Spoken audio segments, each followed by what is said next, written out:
స్వరం విన్నారు కానీ ప్రభుని ఎదుర్కోలేని స్థితి, భయపడే స్వభావం ఉంది. తిరిగి ప్రభు వారిని ఎదుర్కొన్నాడు. వారిని అడిగినప్పుడు ఆదాం అవ్వ మీద చెప్పాడు, అవ్వ ఎవరిని చెప్పింది? సర్పం మీద చెప్పింది. తర్వాత వారు శపించబడుతూ వచ్చారు. వారి ద్వారా పాపం లోకంలో ప్రవేశించింది. కడపటి ఆదాంగా తిరిగి ప్రభు యేసుక్రీస్తు వారు మన కొరకు ఈ లోకంలో ఆదాం స్థానంలోనికి తీసుకొని రావడాల్సి వచ్చింది. మనం తెలుస్తున్న విషయాలు మనం ఎన్నోసార్లు వింటూ వచ్చాం. అయితే ఇక్కడ ఆదాము ఒక ప్రాముఖ్యమైన కార్యం మనం చూస్తున్నాం. వారు అక్కడ నుండి తిరిగి ఏదేని తోటి నుండి బయటికి పంపించి వేయబడుతూ వచ్చారు. తర్వాత తిరిగి ఆదాము అలానే జీవిస్తూ వచ్చాడు. ఈ లోకంలో బ్రతికినంత కాలం ప్రభుకు దూరస్తుడుగానే జీవిస్తూ వచ్చాడు. ఆదాము ఎక్కడ పశ్చాత్తాపడ్డాడని, సరి చేసుకున్నాడని దేవుని వాక్యంలో నాకు తెలిసి ఎక్కడ రాయబడలేదు. కానీ ఆదాము వయసు రాయబడింది. రండి, ఆదికాండము 5వ అధ్యాయం. ఆదికాండం 5వ అధ్యాయం 5వ వచనం. ఎవరినొకరు చదవండి. ఆదాము బ్రతికిన దినములన్నీ 930 ఏళ్ళు. అప్పుడు అతను మృతి చెందెను. చూసారా, అతని వయసు ఎందుకు రాయబడింది? కొన్నిసార్లు కొన్ని వచనాలు చదివితే అర్థం కాదు. కొంతమంది వయసులు కూడా రాయబడ్డాయి. వారి వయసు రాయబడిందంటే ఆదాం తన జీవితం దేవుని దృష్టిలో ఎలా ఉంటూ వచ్చింది, తను ఎలా జీవించినాడో అనేది అక్కడ రాయబడుతూ వచ్చింది. ఇక్కడ అంటున్నాడు, ఆదాము బ్రతికిన దినములన్నీ 930 ఏళ్ళు. ఇంకో 70 ఏళ్ళు బ్రతుకుంటే 1000 సంవత్సరాలు పూర్తి చేసేవాడు కదా. అయితే 930 ఏళ్ళు తర్వాత ఆదాము మృతి నొందెను, అంటే చనిపోయాడు. అంటే 930 ఏళ్ళు బ్రతికినాడు కానీ బలహీనుడుగానే జీవించినాడు. అంటే ప్రభుకు దూరంగానే జీవించినాడు. దేన్ని బట్టి? శరీరాశను బట్టి. ఆత్మ సంబంధమైన బలహీనత తన జీవితంలో చోటు చేసుకుంది. సృష్టికర్తను మర్చిపోయినాడు. తను సృష్టించిన ఆ దేవుడు ఎవరో మర్చిపోయినాడు. నేల మంటల నుండి ప్రభు తను సృష్టించినాడు. నాసిక రంధ్రములలో జీవవాయువు ఊదగా నరుడు జీవాత్మాయను. దేవుని యొక్క శ్వాస ద్వారా సృష్టింపబడిన మొట్టమొదటి వ్యక్తి మన పితరుడు ఆదాము. అవ్వ ద్వారా మోసగించబడ్డాడు. అవ్వ శత్రువు ద్వారా మోసగించబడి ఆ తినకూడని పండు తిని ఏమైపోయాడు? 930 బ్రతికినాడు కానీ ప్రభుకు దూరస్తులో జీవించినాడు. 930 తర్వాత చనిపోయాడు. తను ఎక్కడికి వెళ్ళాడో పరిశుద్ధాత్మ దేవుడు దేవుని వాక్యంలో వివరణగా రాయబడలేదు. మనం కూడా చెప్పలేదు. దేవుని వాక్యం ఏదైతే రాయబడిందో అంతవరకే మనం నమ్ముతాం. దాని తర్వాత మనం ఊహించుకొని ఆయన ఎక్కడికి వెళ్ళినప్పుడు మనం తీర్మానం చేయలేము. మనం పరలోక రాజ్యానికి వెళ్ళినప్పుడు ఆదాం అక్కడ ఉంటే ఉన్నట్లు, లేకుంటే లేదు. అది మనకు తెలియదు. అది మర్మంతో కూడిన సంగతి. దేవుని వాక్యము విశదీకరించి అన్ని విషయాలు వివరణతో రాయబడిన గ్రంథము కావు. కొన్ని విషయాలే మనకు అవసరమైనవే రాయబడుతూ వచ్చింది. కొన్ని మనకి తెలియకూడని విషయాలు అవి అలానే రహస్యంగా ఉంచబడుతూ వచ్చింది. ఇక్కడ ఆదాము బలహీనతకు గురి అయినాడు. మనం ఆదాము వలె బలహీనంగా ఉండకూడదని మనకు హెచ్చరికగా ఆయన మనకు సాదృశ్యంగా ఉన్నాడు. ఇక్కడ మనం ఏం చూస్తున్నామంటే మన పితరుడు ఆదాము వలె మనం జీవించకూడదు. మనం దేవుని ప్రజలంగా శరీరాశకు దూరంగా ఉండాలి. శత్రు మనల్ని రకరకాలుగా ఈ లోకంలో ఉన్న పరిస్థితులను బట్టి, లోకంలో ఉన్న సంగతులను బట్టి శరీరాశకు మనకు బలహీనపరిచే సంగతులు మన జీవితంలో ఎన్నో వస్తాయి. ఆనాడైతే సర్పాన్ని వాడుకున్నాడు అవ్వ కొరకు. ఒక శోధన తీసుకుని వచ్చాడు అంతే. మీరు దేవతలు అయితే. కానీ ఈనాడు ఎన్నో శోధనలు మన చుట్టే ఉంది. ఇంగ్లీష్లో ఒక మాట ఉంది, world is attracting, Satan is tempting. లోకము ఆకర్షిస్తుంది, సాతాను శోధిస్తున్నాడు. ఇంకొకసారి చెప్తాను, వరల్డ్ ఈజ్ అట్రాక్టింగ్ అంటే లోకము ఆకర్షించేది ఉంది, సాటన్ ఈజ్ టెంప్టింగ్ అంటే సాతాను శోధించేవాడు ఉన్నాడు. లోకంలో ఉన్న ఆకర్షణను బట్టి సాతాను ద్వారా మనం శోధింపబడి ఆ శరీరాశకు మనం ఏమైపోతాం? బాలసులంగా అయిపోతే దేవుని దృష్టిలో బలహీనంగా ఉంటాం, బలహీనపరచబడే వాళ్ళు ఉంటాం. ఆ బలహీనత మనలో జోడు చేసుకుంటే మనం దేవునికి దూరస్తులంగా జీవిస్తాం. అది చాలా ప్రాముఖ్యం. ఈ మధ్యాహ్న కాలం ప్రభా నన్ను బలపరిచే దేవుడుగా ఉన్నావు. నేను బలహీనుని కాను, బలవంతుడుగా ఉండాలి. ఎవరైతే బలహీనులుగా ఉన్నారో వారి యొక్కకు వెళ్ళి నేను వారిని కూడా బలపరిచేవాడినిగా, బలవంతులుగా తీర్చిదిద్దే వ్యక్తిగా నేను ఉండాలి. అంతేగాని నేను బలహీనుడుగా ఉండకూడదు. ఎటువంటి లోకసమైన శరీరాశలు నన్ను బలహీనపరిచే పరిస్థితులు, సంగతులు నాలో చోటు చేసుకోకూడదు. ప్రభా నన్ను ఎన్నో శోధించేవిగా ఈ లోకంలో ఎన్నో ఆకర్షించేవిగా ఉన్నాయి. శత్రువు నన్ను శోధించేవాడుగా ఉన్నాడు. ఈ లోకం నన్ను ఆకర్షించిన, శత్రువు నన్ను శోధించిన, నేను ఆకర్షించబడకూడదు, శోధించబడకూడదు. లోకముల నుండి నేను ప్రత్యేకింపబడినవన్నీ శత్రువు చేతిలో నుండి, సాతాను చేతిలో నుండి విడిపిపోబడిన వ్యక్తిని. కాబట్టి నేను మాదిరికరమైన జీవితము, ఒక సవాలకరమైన జీవితము నీ కొరకు నేను జీవించే వ్యక్తిగా ఉండాలి. అది మన తీర్మానం కలిగి ఉండాలి. తీర్మానం కలిగిన వారం ఉంటే ప్రభు కొరకు మనం బలవంతులుగా ఉంటాం. బలహీనతలు మన దగ్గరికి రావు, అవి మనం ఏం చేయవు. ఒకవేళ వచ్చినా నేను ఈ వ్యక్తిని ఏం చేయలేను, నా వల్ల ఏం కాదు, వీడు నా మాట వినరాలేడు, ఈయన నా మాట వినరాలేదని వచ్చినట్టే వెళ్ళిపోతాయి. శత్రు సిగ్గుతో వెళ్ళిపోతాడు. ప్రభు నామము మన ద్వారా మహిమపరచబడతాడు. ఎప్పుడైతే శత్రువుకు మనం లొంగిపోతామో ప్రభు సిగ్గుపరచబడతాడు, శత్రు సంతోషించేవాడు ఉంటాడు. శత్రు ప్రభు మీద సవాలు విసిరేస్తాడు. నీ రక్తంతో కొన్నావన్నావే, విమోచించానన్నావే, కడిగానన్నావు, పరిశుద్ధపరచబడ్డావు, పరిశుద్ధపరచుకున్నావు అన్నావు, పవిత్రంగా జీవిస్తున్నాను, ఏమైపోయాడు? శకులోనైపోయాడు, బలహీనుడు అయిపోయాడు. మళ్ళా నా చేతిలో నుండి విడిపించబడ్డాడు, నాకేనా వాడు నాకు మళ్ళా దాసుడు అయిపోయాడు. నువ్వు కొన్నావన్నావు, నీ ద్వారా ఏం పని జరగలేదని ప్రభువును దూషించే వ్యక్తిగా ఉంటాడు. అంటే మన జీవితాలు ప్రభుకు దూషణ పాలు చేసేవిగా ఉంటే ప్రభువును దూషించే వ్యక్తులుగా మనము శత్రువుకు అవకాశం ఇచ్చే వారంగా ఉంటాం. ఆ కార్యమే ఆదాం చేశాడు, మన పితరుడైన ఆదాం చేశాడు. తిరిగి ఆదాం స్థానంలోనికి ప్రభువైన యేసుక్రీస్తు వారు మన కొరకు రావాల్సి వచ్చింది ఈ లోకానికి. ఈ మధ్యాహ్నం కాలం ప్రభా శైరాశ అనే ఈ బలహీనత నా ఆత్మీయ జీవితంలో చోటు చేసుకోకూడదు. రెండోది చూసుకుందాం. మనం చూస్తాం నేత్రాశ. నేత్రాశ రోగానికి చాలా భయంకరంగా అది దాడి తీస్తూ వచ్చింది. రండి, 2వ రాజుల గ్రంథం 5వ అధ్యాయం. 2వ రాజుల గ్రంథం 5వ అధ్యాయము 27వ వచనం, ఆఖరి చివరి వచనం. ఎవరో ఒకరు చదవండి.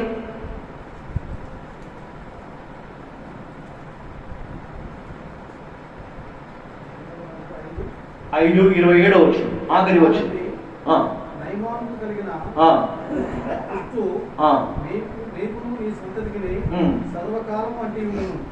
అని చెప్పగా వాడు మంచు వలె తెల్లనైన పుష్పము కలిగి ఎలీషా ఎదుట నుండి బయటికి వెళ్ళాను. చూసారా, బయటికి వెళ్ళాను. ఎటువంటి వాడంట? ఇతడు గెహాజీ, ఇతని పేరు గెహాజీ, ఎలీషా దగ్గర ఉన్న ప్రవక్త, మనకు తెలిసిన సందర్భమే. ఇతడు నేత్రాశ, మనకు తెలిసిన సందర్భమే. మీరు ఇంటికి వెళ్ళాలి, చదువుకోండి. 2వ రాజుల గ్రంథం 5వ అధ్యాయము. ఈ అధ్యాయం అంతా మనం ఇప్పుడు చదవడానికి సమయం లేదు, ఆ అధ్యాయం అంతా వివరించడానికి సమయం లేదు. ఎన్నోసార్లు మనం చదువుతూ వచ్చాం, వింటూ వచ్చాం, మనకు అవసరమైన వచనాన్ని మనం తీసుకుంటూ వచ్చాం. ఇతడు నేత్రాశకు గురి అయినాడు, ఒక రోగాన్ని కొని తెచ్చుకున్నాడు. ఏ రోగం అయితే నయమాన్ బాగు చేసుకున్నాడో, కుష్ఠరోగాన్ని, అదే నయమానుకు కలిగిన ఆ కుష్ఠరోగం నీకును నీ సంతతికి అంటియుండునుగాక. నీ గొప్ప ప్రవక్త, రెండంతల ఆత్మ కలిగిన వాడు, ఏలియా దగ్గర ఉన్న ఎలీషా రెండంతల ఆత్మ కలిగిన వాడు. అటువంటి ఆత్మ కలిగిన వ్యక్తి తన దగ్గర ఉన్న శిష్యుడితో చెప్తున్న మాట ఏంటంటే, నీకును నీ సంతతికి సర్వకాలము అంటియుండునుగాక. రండి, ఎందుకు ఈ మాట వాళ్ళకి వచ్చింది? ఏదైతే ఎలీషా ఇష్టపడలేదో అది గెహాజీ ఇష్టపడుతూ వచ్చాడు. రండి, 2వ రాజుల గ్రంథం 5వ అధ్యాయం 16వ వచనం. ఒకరి చదవండి, 16వ వచనము. ఎలీషా దేవుని సన్నిధిని నేను నిలబడి ఉన్నాను, ఇశ్రాయేలు దేవుడైన యెహోవా, ఇశ్రాయేలు దేవుడైన యెహోవా జీవముతోడు నేనేమి తీసుకోను అని చెప్పాను. చాలు చాలు. కర్ణుడు, నువ్వు తెచ్చింది నాకు ఏమి వద్దు, ధనాపేక్ష సమస్తమైన కీడులకు అది చాలా ప్రమాదకరమైన సంగతి. అక్కడ ఏమంటున్నాడంటే, నేను నాకు రోగం బాగు చేస్తే ఎలీషాకి ఇవ్వాలని వచ్చాడు. కానీ అక్కడ ఎలీషా ప్రవక్త ఏమంటాడు, నేను ఎవరిని సన్నిధానం నిలబడ్డానో ఆ సన్నిధిలో నిలబడి దేవుడి ఇక్కడ నేను చెప్తాను, నువ్వు తెచ్చింది నాకు ఏది ఎలా తీసుకొచ్చావు అలానే తీసుకొని వెళ్ళిపో అన్నాడు. ఇక్కడ 20వ వచనం చదవండి. 20వ వచనము, 2వ రాజుల గ్రంథం 5వ అధ్యాయం 20వ వచనం.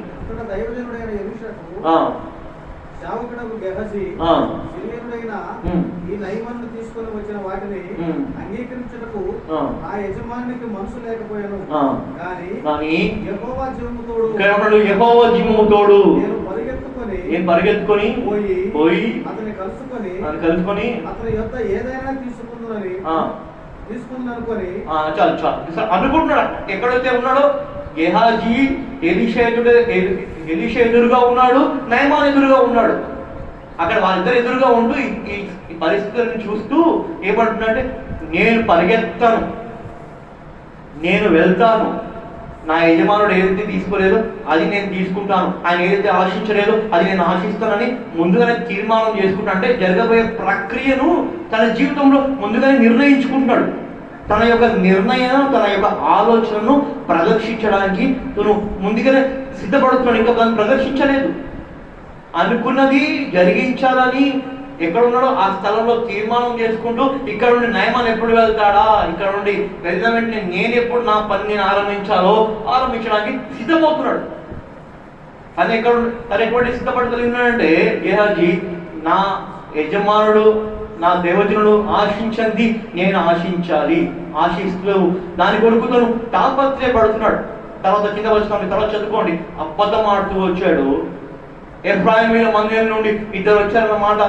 తన దేవజనుడు చెప్పలేదు, పంపించలేదు. తన దేవజనుడు వాడుకున్నాడు, పంపించాడని చెప్పినాడు. అక్కడికి వెళ్ళినాడు, తనకు కావాల్సింది తెచ్చుకున్నాడు. ఇదంతా ఎలీషా ఎక్కడో గదిలో ఉండి ప్రార్థన చేస్తున్నాడు, ప్రభు సన్నిధిలో కనిపెడుతున్నాడు. ప్రభు గేహాజీ ఏదైతే చేస్తున్నాడో తన కంటి ముందు కనిపిస్తుంది. మళ్ళీ వచ్చాడు, ఎక్కడికి వెళ్ళేవాడు, నీ దాసుడైనా ఎచ్చటికి వెళ్ళలేదు అన్నాడు. చివరికి ఏమైపోయాడంటే, ఒప్పుకునే స్థితి తనలో లేదు, కప్పుకునే స్థితి తనలో ఉంటూ వచ్చింది. నేను ఎందుకు వివరించట్లేదంటే సమయం లేదు కాబట్టి త్వరగా నేను కూడా పరిగెత్తున్నాను. అయితే ఇక్కడ తను ఏం చేస్తూ వచ్చాడంటే, ఆ రోగాన్ని కొని తెచ్చుకుంటూ వచ్చాడు. మనం ప్రభు బదులో నేత్రాశ కలిగిన వారంగా జీవిస్తూ బదులో పాల్పొందితే మన జీవితాల్లో, వ్యక్తిగత జీవితాల్లో ఏ రోగం అయితే రాకూడదో ఆ రోగాలు సంభవించడానికి అవకాశాలు ఉన్నాయి. గేహాజీ జీవితంలో, తన వ్యక్తిగత జీవితంలో, తనను బట్టి తన కుటుంబ జీవితంలో ఈ రోగము తనకు రావాల్సిన అవసరమే లేదు, సంభవించవలసిన సంగతే కాదు. కానీ తన యొక్క ప్రవర్తన విధానం బట్టి పరిశుద్ధుడిగా జీవించలేకపోతే వచ్చాడు. సమస్త ప్రవర్తన యందు పరిశుద్ధులై యుండుడి. తన ప్రవర్తన అపవిత్రతతో కూడిన జీవితము, అపవిత్రత కొరకు వెంటాడే జీవితము, అపవిత్రత కొరకు పరిగెత్తే జీవితము, వేగిరపడే జీవితము, దాన్ని ఎలా స్వాధీనం చేసుకోవాలో, ఎలా ఆక్రమించుకోవాలో, ఎలా తెచ్చుకోవాలో, దీని కొరకు తను పాటలు పడే జీవితము ఏమైపోయిందంటే రోగానికి తన జీవితము బానిసత్వానికి తీసుకుని వస్తుంది. తనకి అలో తనతో పాటు తన కుటుంబాన్ని, తన సంతతికి కొంతమంది కుష్ఠరోగులు చూస్తే వాళ్ళు ఏమనుకుంటామంటే మీరంతా గేహాజీ సంతానం అనుకుంటాం. వాళ్ళు గేహాజీ సంతానం కాదు, కానీ ఆ రోగాన్ని బట్టి అలాంటి ఆలోచన మనలో కూడా కలుగుతుంది. ఈ మధ్యాహ్నం కాలం మనము ఈ లోకంలో ఉన్న రోగాలు మనకు అంటకూడదు అంటే, కొన్ని రోగాలకు మందులు ఉన్నాయి, కొన్ని రోగాలకు మందు లేదు, ఇంకా మందు కనిపెట్టలేదు. భయంకరమైన పరిస్థితులు మన జీవితంలో చోటు చేసుకోకూడదు అంటే నేత్రాశ అనేది చాలా ప్రాముఖ్యం.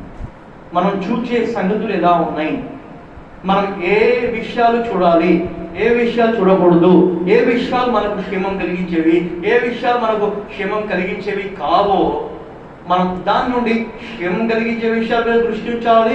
క్షేమం కలిగించకూడని విషయాన్ని ఇలా దూరంగా ఉండాలి. దాన్ని మనం చూడకుండా తప్పించుకోవాలి. ఈ మధ్యాహ్నం కాలం ప్రభా నేత్రాశ దేన్ని తీసుకుని వచ్చింది? రోగానికి తీసుకుని వచ్చింది. చివరిగా మనం చూసుకున్నాము జీవపు డంబము అంటే డబ్బు ఆశ. అంటే డబ్బులు ఉండకూడదని కాదు, డబ్బులు ఉండాలి, మనకు ఎంత అవసరమో అంతే. దాని మీద ఆశ ఉండకూడదు, దాని మీద మనము ప్రాకులాడకూడదు. కొంతమంది దేవజనులు ఉంటారు, వాళ్ళకు ఉన్నదంతా ఎవరి దగ్గర అయితే లేదో, ఎవరికైతే ఇవ్వాలో వాళ్ళు ప్రేరేపించబడి అటువంటి వారికి సహాయము అందిస్తూ ఉంటారు. అంటే మాకు ఎంత అవసరమో అంతే చాలు, అంతకంటే ఎక్కువ మాకు అవసరం లేదు. ఎవరైతే సహాయంలో ఉన్నారో, ఎవరైతే అక్కర్తలో ఉన్నారో, ఎవరికి అవసరతలో ఉన్నారో, ఎవరికి ఏది అవసరమో ఆ అవసరం చూసి ఆ అవసరత వారు దేవుడి యొక్క ఆత్మ చేత ప్రేరేపబడినవారుగా వారికి అందించేవారుగా ఉంటారు. అటువంటి లక్షణం కలిగిన వారు ఉండాలి. జీవపు డంబము ఆత్మీయ నిద్రలోనే తీసుకుని వెళ్ళిపోయింది. ఇక్కడ అంటున్నాం, మీరు అనేకులు బలహీనులు, రోగులు చాలా మంది నిద్రించుచున్నారు అంటే జీవపు డంబు, శరీరాశ, నేత్రాశ, జీవపు డంబు. ఒకనాడు ప్రభువులో నిద్రిస్తూ ఈ లోకంలో కూడా అలానే నిద్రిస్తాం. రండి యెహోషువ గ్రంథము 7వ అధ్యాయం యెహోషువ గ్రంథం 7వ అధ్యాయము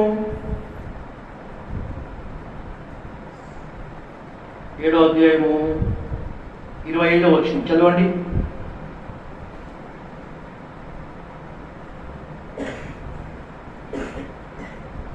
ఎవరినో ఒకటి చదవండి.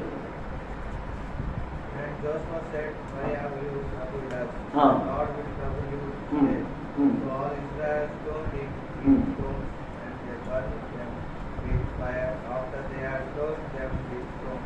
చూసారా, ఇక్కడ యెహోషువ అంటున్నాడు, ఆకాంతో అంటున్నాడు, నీవు ఎలాగ మమ్మల్ని బాధపరిచితివో అలాగనే దేవుడు నిన్ను బాధపరచునగా. చూసారా, ప్రభువును బాధ పెట్టే కార్యమి అంటున్నాడు.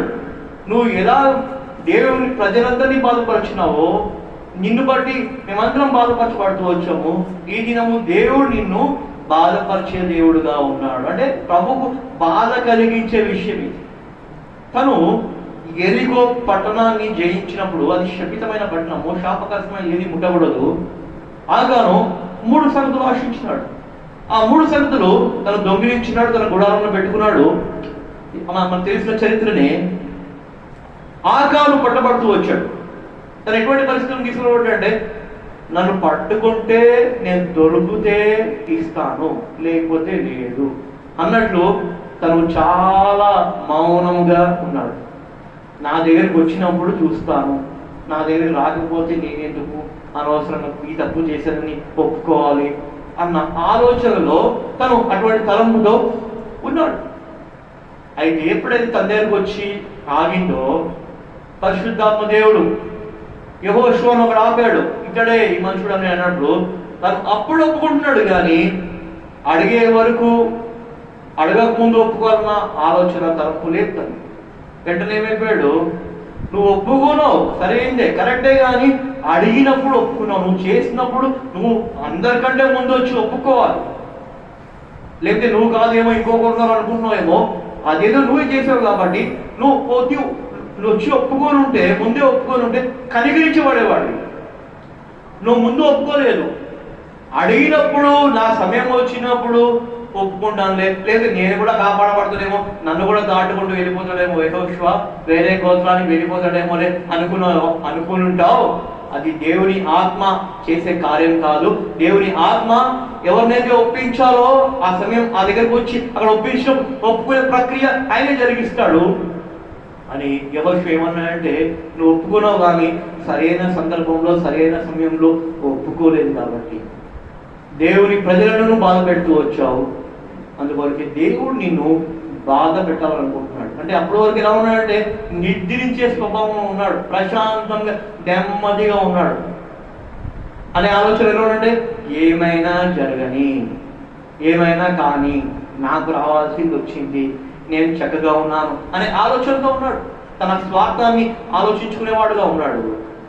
దేవుని కార్యాల పట్ల ఆసక్తి కలిగినవాడుగా లేడు.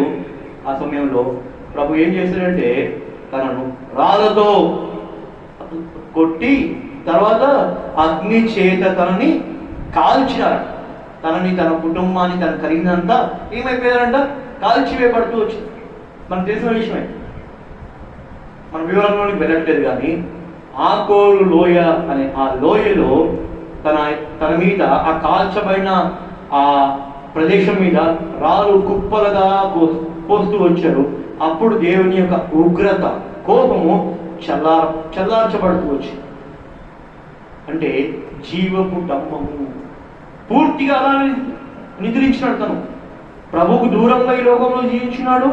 అలానే ఈ లోకం కూడా అలానే విడిచిపెట్టుతూ వచ్చాడు. అంటే సరి చేసుకోవడానికి అవకాశం వచ్చినప్పుడు సరి చేసుకోలేదు, తన దగ్గరకు వచ్చినప్పుడు ఇంకా సరి చేసుకోవాల్సిన పరిస్థితి వచ్చింది కాబట్టి, తప్పదు కాబట్టి, ఇప్పుడు నేను ఒప్పుకోకపోతే నాకు ఏదో జరిగేలాగా ఉంది, నన్ను చంపేస్తారేమో అన్న ప్రాణ భీతితో ఒప్పుకున్నాడు. అంతేగాని ప్రాణ భీతి లేకుండా తను ఒప్పుకోలేదు. ఆయన ప్రాణం మీదకి వచ్చింది, చనిపోవాల్సి వచ్చింది. అది ముందే ఒప్పుకొని ఉంటే కాపాడబడేవాడే. ఈ మధ్యాహ్నం కాలము ప్రభా, నీ బదులు పాల్గొనక ముందు పరిశుద్ధుడుగా ఉంటూ నా పరిశుద్ధతను కాపాడుకుంటూ పరిశుద్ధమైన జీవితాన్ని నువ్వు నా నుండి ఆశిస్తున్నావు ప్రభా. ఈ కొరంతులలో ఉన్న విశ్వాసులు ఏం చేస్తూ వచ్చారంటే, అయోగ్యంగా పాల్పొందుతూ వచ్చారు. పరీక్షించుకోవాల్సిన విధానంలో అది పరీక్షించుకోలేదు. అంత మాత్రమే కాదు, కొంతమంది పాలు పొందకుండా మానేస్తూ వచ్చారు. అందువల్ల ఏమైపోయారు? బలహీనులు, రోగులు, నిద్రించేవారు. శైరాశ, నేత్రాశ, జీవపు డంబము వారిలో చోటు చేసుకుంటూ వచ్చింది. ఈ మధ్యాహ్నం కాలం, ప్రభా ఇది నాకు సంబంధించింది కాదు, ఇది నా జీవితంలో ఉండకూడనివి సంగతులు, ఏవైతే నువ్వు నా జీవితంలో అసహించుకుంటున్నావో నేను కూడా దాన్ని అసహించుకునే వ్యక్తిగా ఉండాలి. ఏదైతే నువ్వు నా జీవితంలో ప్రభా ద్వేషించే వ్యక్తిగా ఉన్నావో నేను కూడా దాన్ని ద్వేషించే వ్యక్తిగా ఉండాలి. ప్రభా ఈ మధ్యాహ్నం కాలము నువ్వు నాకు ఇచ్చిన హెచ్చరిక, గద్దింపు వ్యక్తిగతంగా నా కోరికే ప్రభా, నా ఆత్మీయ జీవితం కోరికే, నా క్షేమం కోరికే ఈ వాక్యం నుండి అందించబడుతూ వచ్చింది.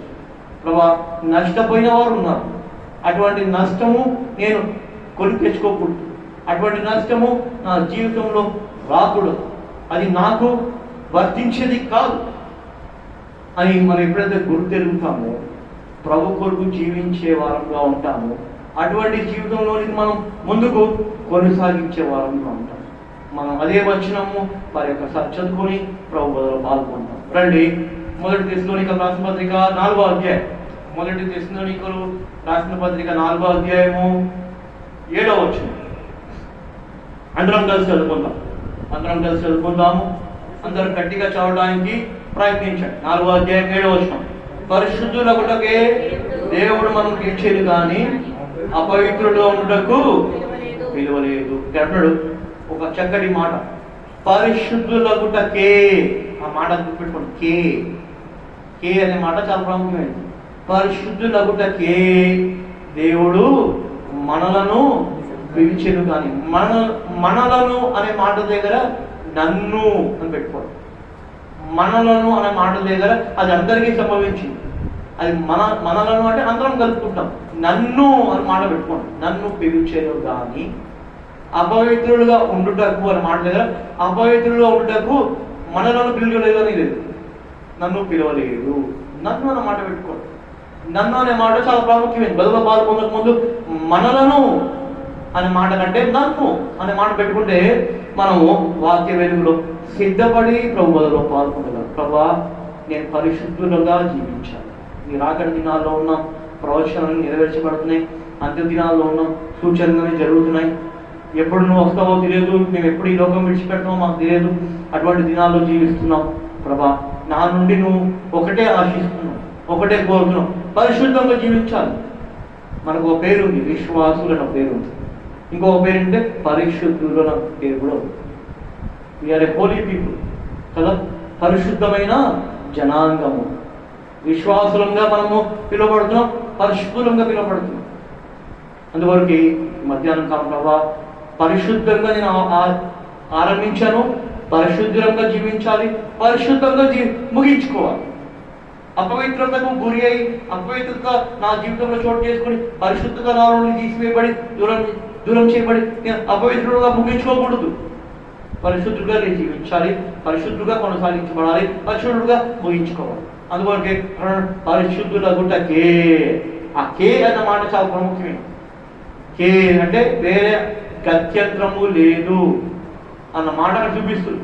పరిశుద్ధులగుటకే దేవుడు నన్ను అన్న మాట పెట్టుకోండి. మనలను అనే మాట కంటే నన్ను పిలిచాడు. ఎప్పుడైతే నన్ను పిలిచాడు అనుకుంటామో అట్లా అందరం నన్ను నన్ను నన్ను నన్ను అని మనం మొదలు పాల్గొంటే మనము అవుతాం. దేవుని దృష్టిలో మనమందరం ఆయన దృష్టిలో గుంపుగా చేపడతాం. వ్యక్తిగతంగా దేవుని సన్నిధిలో మనం ఒప్పుకునే వాళ్ళు ఉంటే అట్లా అందరం నేను, నా వరకు నన్ను, మీ వరకు మీరు నన్ను అనుకుంటే మనమందరము మనలను అన్న మాటను అక్కడ మనము క్రోడీకరించగలం. లేకపోతే మనలను అన్న మాట పెట్టుకొని మనం బదులు పాల్గొంటే నన్ను అన్న మాట మర్చిపోతాం. ముందు నన్ను అన్న మాటను మనం అక్కడ ప్రదర్శించాలి, తర్వాత మనలను అన్నమాట అందరంగా మనం తీసుకుంటాం. సో వ్యక్తిగతంగా మనము చాలా దేవుని దృష్టిలో నేను ప్రాముఖ్యమైన వ్యక్తిని, వ్యక్తిగతంగా మీరు ప్రాముఖ్యమైన వ్యక్తి, వ్యక్తిగతంగా అందరము దేవుని దృష్టిలో సంఘముగా తీసుకొని రాబడినప్పుడు మనమందరము దేవుని దృష్టిలో సంఘముగా ప్రాముఖ్యమైన వారు. ఈ మధ్యాహ్నం కాలము మనం ఇంటి తలంపులతో ప్రభు వదలో పాల్పొందాము. ప్రభు మనకు సహాయం చేయంగా. దయచేసి మోకరించండి, ప్రార్థనలు ఉండండి. దేవుని దాసుడు రూపెన్ గారు వాళ్ళ దగ్గర ప్రార్థన చేసి వాళ్ళ వేర్చి మనకు అందిస్తారు.